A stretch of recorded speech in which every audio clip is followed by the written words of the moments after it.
એટલે વેકેશન જ્યું હમણાં હીરા ગોવાની મજા નથી આવતી. એટલે મજા વાળી નો થામા હમણાં 15 તારીખે હપ્તો આવે છે સાની મની નો ઘઉં માંડ. વેકેશન માં જઈ ફરવા ગયા છે કે નીકળ્યા ગામના વોટર પડ્યા છે? પેલા સુરત થી ભાઈબંધો આવ્યા હતા, દીવ દમણ ને ગોવા ફરવા ગયા હતા અમે તો. તું ક્યાં ની વાદે સીડો ડોહે લાખ લાખ રૂપિયા પગાર છે.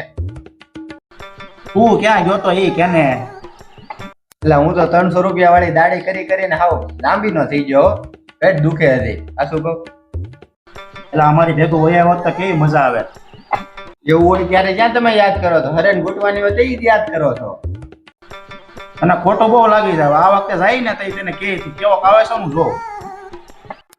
હા લુખી ના મને ખબર છે તમે મીઠી મીઠી વાતો જ કરો છો, ક્યાંય લઈ જતા નથી. આખરે તો ઘંટી જ ફેરવી નાખી છે. ખારો આઈ લો ખારો થામા આ બધું હોય માવો ખવડાવો. આપણે પૈસા આપી દો.